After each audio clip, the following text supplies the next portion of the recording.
HIV ఎక్కువ వ్యాపిస్తుందనడానికి దానికి ఏమైనా బలమైన రుజువులు ఉన్నాయా? నేను బాగా భోజనం చేస్తున్నాను, రోజు కేజీ చికెన్ తింటున్నాను, 3 లీటర్ల పాలు తాగుతున్నాను. ఒకసారి హెచ్ఐవి పాజిటివ్ వచ్చిన తర్వాత ఎంతకాలం అది వస్తే విత్ ఇన్ అండ్ ముఖ్యంగా హెచ్ఐవి లాంటి మహమ్మారుల గురించి అవగాహన కల్పించడానికి ఏది కరెక్ట్ వయసు సార్? స్కూల్స్ కానీ నా మీద ఇది గాంధీ నడిచిన దేశం, పొదులు పుట్టిన దేశం. ఈ దేశంలో ఒక భార్యకు 10 భర్తలు ఉన్నారా? ఈ సెక్స్ గురించి మాట్లాడుతున్నారు. లేదు వార్తల్లో పేపర్లో ఎయిడ్స్ మాట కనబడినా మీరే నా కళ్ళు కనిపిస్తారండి అన్నాడు ఆయన.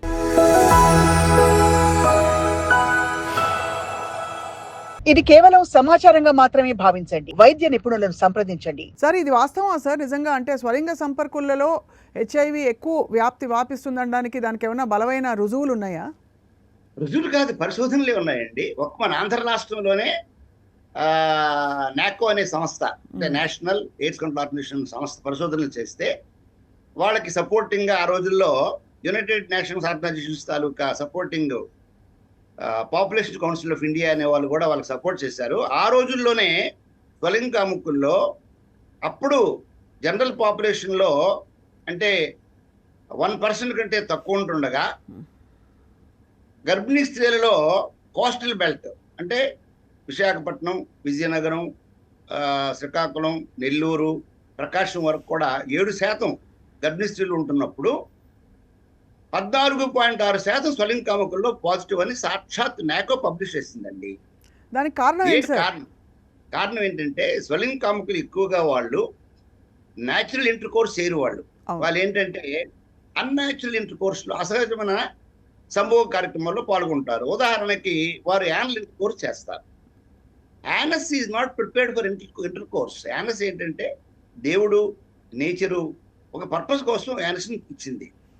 ఆ యానస్ని ఎప్పుడైతే ఇంటర్ కోర్స్ కోసం వాడుతున్నారో యానల్ ఇంటర్నల్ మెంబ్రేన్ అంటాం దాన్ని, మ్యూకస్ మెంబ్రేన్, లోపల మెంబ్రేన్ వెరీ వెరీ ఫ్రెజైల్. అది తగిలితే బ్లీడ్ అయిపోద్ది. అది ఎప్పుడైతే యానల్ ఇంటర్ కోర్స్ చేస్తున్నారో బ్లీడింగ్ ఎక్కువైపోవడం, అలాగే ఈ ఒక్కడు పాజిటివ్ అయినా తర్వాత ఈ హోమోసెక్షువల్స్ లో ఉన్న మరొక ఆలోచన విధానం ఏంటంటే ఒక్కడు వాళ్ళు ఉండరు, గ్రూప్ సెక్స్ ఎక్కువ మంది 3 కలిసి ఫాలో అవుతారు.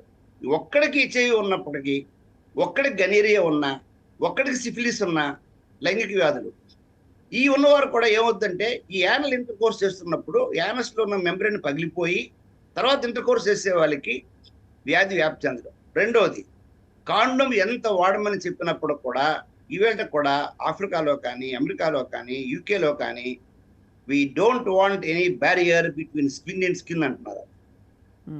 I repeat, we don't want any barrier between skin and skin అంటున్నారు వాళ్ళు. ఈ కారణం వల్ల కూడా చాలా మందికి వ్యాపిస్తుంది. ఇంకా ఇంకొక ప్రాబ్లం ఏంటంటే న్యాచురల్ ఇంటర్ కోర్స్ లో ఉన్నటువంటి సాఫ్ట్నెస్ స్వలింగ కాముకుల్లో ఉండదు, వెరీ రఫ్ ఇంటర్ కోర్స్. ఈ కారణాలు అక్కడ తాగుతుందా? Oral sex. అసలు మన మౌత్ ఎంత పవర్ఫుల్ అంటే, అందుకే ఈ సైరైడ్ పాయిజనింగ్ చేసుకున్న వాళ్ళు చచ్చిపోవాలంటే నాలుకను పెట్టుకుంటారు సైరైడ్ని. ఎందుకని? ఇంజక్షన్ కంటే వేరంగా స్ప్రెడ్ అవుద్దండి మన పెదవుల మీద కానీ నాలుక మీద కానీ. మరి ఓరల్ సెక్స్ లో ఒకవేళ వాడికి ఏ జబ్బు ఉన్నా ఆ సెమిన్ వల్ల అంటే ఇంద్రియం వల్ల అతి తొందరగా వ్యాపిస్తుందండి. అది సార్ ఇప్పుడు మరి ఇవాల్టి రోజుల్లో ఇప్పుడు మెడిసిన్స్ చాలా వచ్చేసాయని వింటున్న రోజుల్లో సార్, ఒకసారి హెచ్ఐవి పాజిటివ్ వచ్చిన తర్వాత ఎంతకాలం వాళ్ళ లైఫ్ని అంటే ఒక హెల్దీ లైఫ్ స్టైల్తో పొడిగించవచ్చు? అంటే దీనిలో 3 విభాగాలు ఉన్నాయండి. ఒక విభాగం ఏంటంటే healthy person, young person HIV positive అయినప్పుడు కూడా అతను ఇమ్యూనిటీ స్టేటస్ బలంగా ఉంటే, అంటే అర్థం ఏంటి? ఇమ్యూనిటీ అంటే వ్యాధుల పైన పోరాడే శక్తి. అది ఎలా ఉంటుంది? కొందరికి వంశపారంపర్యంగా జెనెటిక్గా వస్తుంది, కొందరికి వారు తీసుకునే ఆహారం వల్ల, అలాగే బాధరాబందీ లేకుండా ప్రశాంతంగా ఉన్నటువంటి యోగులు అంటాము, శుద్ధులు అంటాం, అలా ఉన్నటువంటి వారిలోను, అలాగే అన్నెసరీ స్ట్రెస్ లేనటువంటి వారిలోనూ ఇమ్యూనిటీ చాలా బాగుంటుంది. ఆ ఇమ్యూనిటీ బాగున్నటువంటి వారిలోకి మెజర్మెంట్ ఏంటండి? వారిలో CD4 అంటే తెల్ల కణాల్లో ఒక సెక్టర్, అది CD4, CD8 అని అంటాము. ఈ CD4 తెల్ల కణాలు ఎవరికైతే 500 నుంచి 1500 పర్ క్యూబిక్ మిల్లీమీటర్ ఉంటాయో వారిలో ఇమ్యూనిటీ బాగున్నట్టు లెక్క. ఆ రకంగా ఇమ్యూనిటీ బాగుంటే 80 ఏళ్ళ వరకు జీవిస్తున్నారు. Established all over the world. This is not my statement. This statement is given by CDC Atlanta. CDC అంటే center for disease control.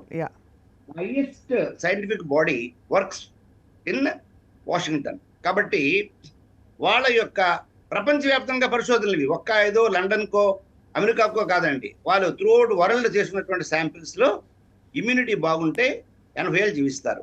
Okay, immunity బాగున్నప్పుడు కూడా కొందరిలో డయాబెటీస్ ఉన్నా, ఆస్తమా ఉన్నా, క్యాన్సర్ ఉన్నా, కరోనా ఉన్నా, లేదు ఇతరత్ర ఏవైనా వ్యాధులు ఉన్నా అటువంటి వారిలో మాత్రం లైఫ్ స్పాన్ గణనీయంగా తగ్గిపోతుంది. రైట్. 2, మూడవది మీరు చెప్పారు అధునాతన మందులు వచ్చాయని చెప్పి. మందులు కరెక్ట్ గా వాడితే వాళ్ళు 80 ఏళ్ళు జీవిస్తారు.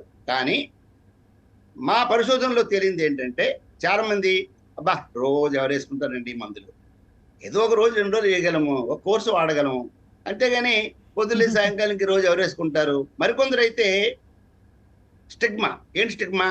ఈ డబ్బా పట్టుకుని తిరగాలి, ఆ డబ్బాలో మందులు ఉంటాయి, ఆ డబ్బా పట్టుకుని నేను ఏదో మ్యారేజ్కి వెళ్తాను, అక్కడ వెళ్ళి ఆ డబ్బా ఏమని ఎవరు అడుగుతారు నన్ను అని చాలా మంది మందులు మానేస్తారండి. ఇర్రెగ్యులర్ గా మందులు వాడినందువల్ల హెచ్ఐవి పేషెంట్స్ లో sudden heart attacks, sudden paralysis, కాలు చేయి పడిపోవడం, మరికొంతమందిలో పచ్చకామ విపరీతంగా వచ్చేసి కోమాకి వెళ్ళిపోవడం, మరికొందరిలో బ్రెయిన్ లో టీబీ, ట్యూబర్కులోసిస్ ఆడడం, మరికొందరిలో ఏంటంటే అంధత్వం, సైటోమెగలో వైరస్ అని ఉంటుంది ఒకటి, అది డైర్గా వెళ్ళి రెటినాని తినేస్తుంది అది. కాబట్టి irregular use of medicine is a dangerous problem అండి. కరెక్ట్ గా మందులు రోజు ఒక టాబ్లెట్ వాడుతూ ప్రతి 3 మాసాలకి నమ్మకం ఉన్న వైద్యుడినో లేకపోతే ప్రభుత్వ ఆరోగ్య కేంద్రాన్నో లేకపోతే ఏఆర్టీ కేంద్రానికి వెళ్ళి పరీక్ష చేయించుకొని ఆ మందులు పనిచేస్తున్నాయా లేవా అనేది వెరిఫై చేసుకుని ఆ మాత్రం జాగ్రత్త తీసుకుంటే హెచ్ఐవి వైద్యం రోగం అనేటటువంటిది ఒక షుగర్ జబ్బు లాంటిదే. రైట్. హెచ్ఐవి జబ్బు అనేటటువంటిది ఒక ఆస్తమా జబ్బు లాంటిదే. సమస్యలు ఎక్కడంటే పేషెంట్ తనకు తానే అన్ని నిర్ణయాలు చేసుకొని 1 వైద్యం వాడకపోవడము, 2 స్టిగ్మా. అసలు మేము ఆశ్చర్యపోతాం. భర్తకుంటే భార్యకి చెప్పడం, భార్యకుంటే భర్తకు చెప్పదు, తల్లికుంటే కొడుకు చెప్పదు, కొడుకుంటే తల్లికి చెప్పరు. తీరా మా దగ్గరికి వచ్చి మాకేం చెప్తారంటే ఇంతవరకు ఎవరికి చెప్పలేదండి మేము, అందు కారణం చేత తీరా చూస్తే మా అమ్మ సడన్ గా 3 రోజుల నుంచి 20 కేజీలు తగ్గిపోయిందండి. 20 కేజీలు బరువు తగ్గిపోతుంది చెప్పి ఇంకేమీ లేదు, హెచ్ఐవి తప్ప. టీబీలో తగ్గుతారు కానీ టీబీలో క్రమేపీ తగ్గుతారు, క్రమేపీ. హెచ్ఐవి అలా కాదు, విత్ ఇన్ 2-3 months లో 10% దాటి తగ్గిపోతారు. 60 కేజీలు ఉన్నవాడు సడన్ గా 7-8 కేజీలు తగ్గిపోతాడు. సో అప్పుడు దాకా మా దగ్గరికి రారండి. ఇది రెండోది. ఇంకో సమస్య ఏంటంటే చాలా మందిలో అవగాహన పెరిగింది కానీ చికిత్సలో వచ్చినటువంటి అధునాతన పద్ధతుల గురించి ఎవరికి తెలియటం లేదు. Including doctors. I'm telling. ఎందుకు ఆ మాట చెప్తున్నానంటే నేను, మాకు వచ్చి పేషెంట్లు చెప్తారు, మేము పలానా దగ్గరికి వెళ్ళామండి, CD4 పరీక్ష చేశారండి, మాకు మందులు ఇచ్చేసారండి, ఇవి వాడుతున్నామండి, కానీ ఇప్పటికి 3 నెలలు అయిందండి, మా ఆవిడకి ఫిట్స్ వస్తున్నాయి, ఫిట్స్ తగ్గట్లేదండి అని మా దగ్గరికి వస్తారు. తీరా మనం కొంచెం డెప్త్లోకి వెళ్తే ఏమర్థం అవుతుంది మనకి, హెచ్ఐవి టెస్ట్ చేస్తారండి, నెగిటివా పాజిటివా అనగానే మందులు ప్రారంభించేస్తున్నారు. ఒక సామెత ఉంది, ఎద్దినింది దూడను కట్టేయండి. ఎద్దేయడం ఏంటండి? ఎద్దెందుకు ఇంతది, దూడను కట్టడం ఏంటి? పాజిటివ్ అయిన తర్వాత హెచ్ఐవి పాజిటివ్ అయితే 1 పాజిటివా 2 పాజిటివా, 1 వైద్యం వేరే 2 వైద్యం వేరే. చాలా మంది ఇవేళ కూడా ఆ బేసిక్ టెస్ట్ చేయకుండా ముద్ద వైద్యం జరుగుతుంది. 1 పాజిటివ్ ఏంటి సార్, 2 పాజిటివ్ ఏంటి సార్? హెచ్ఐవిలో వెరైటీస్ ఉన్నాయండి. అంటే ఉదాహరణకి పాము కరిచిందని ఎవరో వచ్చారు, పాము కరిచినప్పుడు నవ్వుపాము కరచ్చు, కట్ల పాము కరచ్చు, రక్తపొడ కరచ్చు, వానపాము కరచ్చు, లేకపోతే జర్రిపోతు అంటారు, నాన్ పాయిజనస్ స్నేక్, అది కరచ్చు. పాము కరిచిందంటే ఏ పాము కరిచిందని వైద్యం చేయాలి తప్ప పాము కరిచిందంటే పసుపు పోస్తే ఎలాగవుద్దండి? అలాగే హెచ్ఐవి పాజిటివ్ అంటే హెచ్ఐవి 1 పాజిటివా 2 పాజిటివా? వన్లో మళ్ళీ A positive, B positive, C positive, M positive, N positive, O positive. అది మన వారు చేయటం లేదు. ఓకే, ఆ 1, 2 చేస్తున్నారు. చేసిన 1కు పనిచేసే మందులు 2 పనిచేయవు. కొందరు పేషెంట్లు మా దగ్గరికి 2 పాజిటివ్ అయ్యి కూడా 1 మందులు వాడుతూ నెలల తరబడి బాధలు పడుతూ, ఒక ఆయన అయితే ఒళ్ళంతా కాలిపోయి పొక్కులతో వచ్చాడు ఆ దగ్గరికి. బాడీ చూస్తే భయం. ఒకప్పుడు మసూచుకు పొక్కులతో వచ్చాడు. ఏంటయ్యా ఇది అడిగితే, ఏమో సార్ ఈ మందులు వాడినప్పుడు తీరా అతను టెస్ట్ చేస్తే అతనేమో 2 పాజిటివ్, అది 1 మందులు వాడుతున్నారు. ఆ మందులు వాడినందువల్ల శరీరం అంతా కూడా పొక్కులు వచ్చేసాయి. అయ్యయ్యో. ఇక్కడతో ఆగలేదండి. చాలా మందికి హెచ్ఐవితో పాటు టీబీ ఉంటుంది. ఆ పరీక్ష చేయడం మానేస్తున్నారు. టీబీ ఉన్నవాడికి హెచ్ఐవి మందులు కొన్ని వాడకూడదు. అది వాడితే కొంతమందిలో రకరకాల సమస్యలు, ఐరిస్ అనే ఒక ప్రాబ్లం ఉంది. ఈ CD4 కౌంట్ బాగా 100 కంటే తక్కువ పడిపోయినప్పుడు, ఈ ఐరిస్ అంటే ఏంటంటే ఇమ్యూన్ రీకాన్స్టిట్యూషన్ ఇన్ఫ్లమేటరీ సిండ్రోమ్ అంటారు. అది వస్తే విత్ ఇన్ 72 గంటలు చచ్చిపోతున్నాడు. He will die. ఎవరూ కాపాడలేరు. దాన్ని ప్రివెన్షన్ మళ్ళీ చాలా సులువు మనకి. అలాగే మరికొంతమందిలో హ్యాండ్ అనే ఒక ప్రాబ్లం ఉంది. HEAND, హ్యాండ్ అంటే హెచ్ఐవి అసోసియేటెడ్ న్యూరోకాగ్నిటివ్ డిజార్డర్.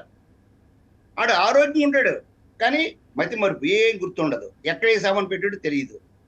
నిన్న చూసిన మనిషి వీళ్ళకి గుర్తుండడు ఆడికి.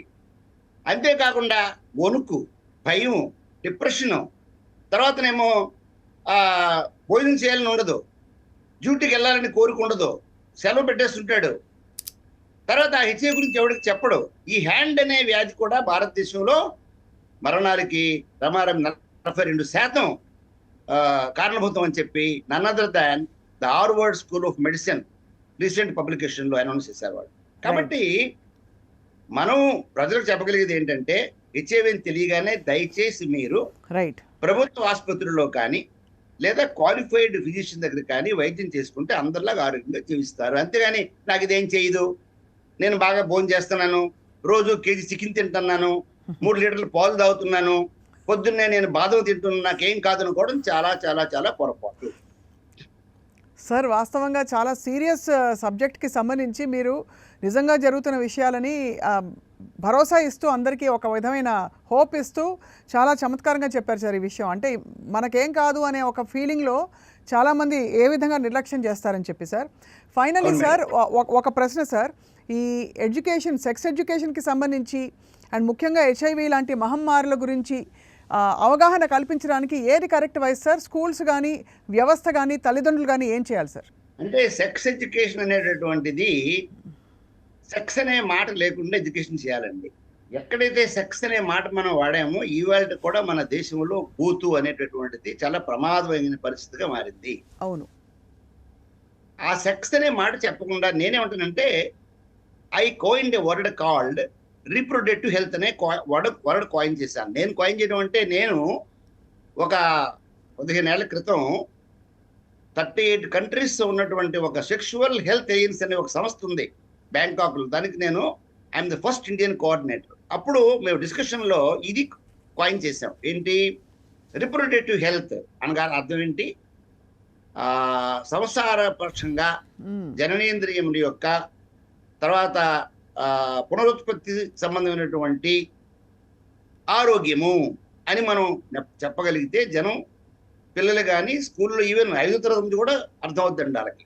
ఎప్పుడైతే సెక్స్ అనే మాట మీరు వాడారో సాంప్రదాయవాదులు ఆ సబ్జెక్ట్ని టచ్ చేయట్లేదు. అంతెందుకండి, నేను హెచ్ఐవి గురించి ఢిల్లీలో మాట్లాడితే నాకు భారతదేశంలో అన్ని రాష్ట్రాల నుంచి నాకు ఆహ్వానం వచ్చింది. భోపాల్ వెళ్ళాను. భోపాల్లో మెడికల్ కాలేజీలో మాట్లాడుతుంటే ఒక ప్రొఫెసర్ వచ్చేసి నా మీద, ఇది రాముడు పుట్టిన దేశం, ఇది గాంధీ నడిచిన దేశం, బుద్ధుడు పుట్టిన దేశం, ఈ దేశంలో ఎవరికైనా స్వలింగ కాముకులు ఉన్నారా? ఈ దేశంలో ఎక్కడైనా భార్యతో సంబంధాలు ఉన్నాయా? ఈ దేశంలో ఒక భార్యకు 10 భర్తలు ఉన్నారా? ఒక భర్తకు 10 భార్యలు ఉన్నారా? అనవసరంగా మీరు చీప్ పాపులారిటీ గురించి, మీరు ఈ సెక్స్ గురించి మాట్లాడుతున్నారు, దేవాలయం మీద భూతబొమ్మల గురించి మాట్లాడుతున్నారు అని నా మీద తిరగబడ్డాడండి ఆయన. తిరగబడితే ఒక మాట చెప్పాను నేను, ప్రొఫెసర్ మీకు నాకు ఇద్దరికి కూడా దేవుడు ఆయుష్ ఇస్తే మరో 10 ఏళ్ల తర్వాత మనం ఎక్కడైనా కలిస్తే మాట్లాడుకుందాం. If you don't want to accept my sentence today, safe sex, safe needle, safe blood, safe parenthood is the order of the day. ఇది మీరు కాదనుకుంటే 10 ఏళ్ళ తర్వాత మాట్లాడుకుందాం అన్నాము.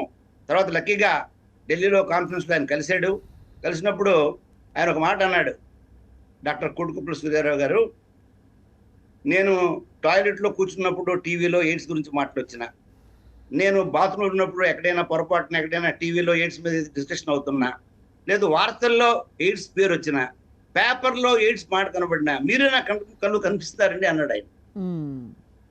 అటు విషయం ఏంటంటే చాలా మంది they are not accepting the reality because sex is a biological urge. అది ఉండదు అనుకోవడం తప్పు, అది వద్దనుకోవడం తప్పు. నేనే ఉంటానంటే నువ్వు కార్ డ్రైవ్ చేయి, కాకపోతే ఎప్పుడు ఫస్ట్ గేర్ వేసుకోవాలి, ఎప్పుడు సెకండ్ గేర్ వేయాలి, కొండెక్కి ఏ గేర్ వేసుకోవాలి, ప్లెయిన్ రోడ్లు ఏ గేర్ వేసుకోవాలి తెలుసుకుని చేయాలి తప్ప కార్ డ్రైవ్ చేస్తే ప్రమాదం, కార్ డ్రైవ్ చేస్తే యాక్సిడెంట్, కార్ డ్రైవింగ్ మానేవద్దు. So sex education is very important, but change the coin, change the word of the sex మాట మానేసి రిప్రొడక్టివ్ హెల్త్ అనే పేరు పెడితే తప్పకుండా పిల్లలు నేర్చుకుంటారండి. ఆ రిప్రొడక్టివ్ హెల్త్ గురించి మాట్లాడుతున్నప్పుడు అంతెందుకండి, శ్రీనివాస శృంగార నైషధం ఉంది. శృంగార నైషధాన్ని ఆయన ఆ రోజుల్లో 15th century రాశాడు ఆయన. ఆ శృంగార నైషధంలో మీరు ఒక్కొక్క మాట వింటుంటే నిజమైనటువంటి యువకుడు ఎవడు ఆగలేడు ఆ భాష. మరి ఆయన ఎలా రాయగలిగాడండి? ఆయన ఆ పద్యాల్లో చెప్పగలిగాడు ఆయన. విశేషం ఏమిటంటే రిప్రొడక్టివ్ హెల్త్లో కూడా మనం జననేంద్రియాలు అంటే ఏంటి, దానికి ఉన్న సమస్యలు ఏంటి, ఎలాంటి వ్యాధులు వస్తున్నాయి, ఎలా నివారించుకుని చెప్తే తప్పకుండా వింటారండి. అంతెందుకండి, సుపారక సంపర్కము, పరపరాగ సంపర్కం మనం పువ్వులు గురించి చెప్తున్నామా? ఫ్లవర్ చెప్పినప్పుడు అవును, వాట్ ఈజ్ సుపారక సంపర్కము? హోమోసెక్షువాలిటీ. అవును. వాట్ ఈజ్ పరపరాగ సంపర్కము? హెట్రోసెక్షువాలిటీ. అవును. కాబట్టి మనం ఆ కోణంలో చెప్పాలండి స్వప్న గారు. సో అయితే మొత్తానికి మీరు అనేది డాక్టర్ సూర్యారావు గారు, ఇది స్కూల్ నుంచే ప్రవేశపెట్టి రీప్రొడక్టివ్ హెల్త్ గురించి, అలాగే అంటే దీని ఎమోషనల్ హెల్త్తో ఇది కేవలం ఒక శారీరక అంశంగా కాకుండా దీనికి ఒక మానసిక కోణం అవన్నీ కూడా మనకి ఆపాదించబడ్డాయి. కాబట్టి అంటే రకరకాల అనాదిగా వస్తున్న అనేక థియరీస్లో సార్ ఈ ప్రయారిటైజింగ్ ఏ టైంలో ఏది నేర్చుకోవాలి చెప్పాలన్నది అది ఎలా డివైస్ చేయాలి సార్ మీ దృష్టిలో? అది అంటే ఈ శారీరక మానసికమైనటువంటిది హెల్త్ డిఫరెన్స్ లోనే ఉందండి. ప్రపంచ ఆరోగ్య సంస్థ ఏం చెప్పిందంటే health is not mere absence of disease or infirmity, it is physical, social, psychological, emotional, ఇంకా లేటెస్ట్ గా స్పిరిచువల్ హెల్త్ అని పెట్టారు. ఐక్యరాజ్య సమితి వాళ్ళు పాజిటివ్ అనే మాట కూడా యాడ్ చేశారు. కాబట్టి హెల్త్ అంటే శారీరక, సామాజిక, ఉద్రేకపూరిత, ఆధ్యాత్మిక, తర్వాత పాజిటివ్ అంటే ప్రతిదీ నాకేం జరగదు, నాకేం ప్రమాదం లేదు అనుకున్నటువంటి, ఒక జబ్బున్నా నాకేం ప్రమాదం లేదు, బ్రతుకుతాను నేను, క్యాన్సర్ ఉన్నా నాకు భయం లేదు, క్యాన్సర్ ఉన్నప్పుడు కూడా గౌతమి సినిమా యాక్ట్రెస్ హాయిగా బ్రతికింది, లేకపోతే పలానా సినిమా యాక్టర్ హాయిగా బ్రతికాడు క్యాన్సర్ ఉన్నా అంటుంటే ఆ పాజిటివ్ కోణం కూడా యూనో యాడ్ చేసింది ఈవేళ. కాబట్టి మనం కళాశాల స్థాయిలో కానీ స్కూల్ స్థాయిలో కానీ ఫిజికల్ అండ్ ఎమోషనల్ మనం కంబైన్ చేసి చక్కని టేల్స్ ద్వారా చెప్పొచ్చు. అవగాహన కల్పించే విషయాలతో పాటు ఇవాళ సార్ కొత్త విషయాలు చాలా చెప్పారు. మీరంటే హెచ్ఐవి అంటే కేవలం ఒకటి బండగా హెచ్ఐవి అంటాం కాదు, 1, 2 అందులో కూడా సబ్ కేటగిరీస్, అండ్ వాటికి ఏ మందులు వేయాలి, ఎలా జీవితకాలాన్ని పొడిగించాలి, ఎలా సహజ సిద్ధమైన సంపర్కం, అలాగే అంటే ఆరోగ్యపరంగా చూస్తే రాజ్యాంగపరంగా కానీ హక్కులు కల్పించడంలో వాటి మాట ఎలా ఉన్నా కూడా ఆరోగ్యపరంగా సంపర్కం ఎలా ఉండాలనే విషయాలపై కూడా చాలా విషయాలు చెప్పారు సార్ ఇవాళ. మీకు ధన్యవాదాలు డాక్టర్ సూర్యారావు గారు. మళ్ళీ మరొక సందర్భంలో మరికొన్ని అంశాలు అంటే ఇంకా కూడా మానసిక ఒత్తిడి అంటే శారీరక సంబంధాలు సరిగ్గా లేని వైవాహిక జీవితాల్లో ఉండే మానసిక ఒత్తిడి వాటి గురించి కూడా మాట్లాడి మీ అనుభవాన్ని తెలియపరచాలని చెప్పి కోరుకుంటున్నాం sir. Thank you very much. ధన్యవాదాలు స్వప్న గారు. మీరు చక్కని ప్రశ్నలు అడిగి ప్రజల హృదయాల్లో మీరు పరకాయ ప్రవేశం చేసి ప్రశ్నలు అడిగారు. కాబట్టి మీకు మరీ నా ధన్యవాదాలు. నమస్కారం సార్. Thank you.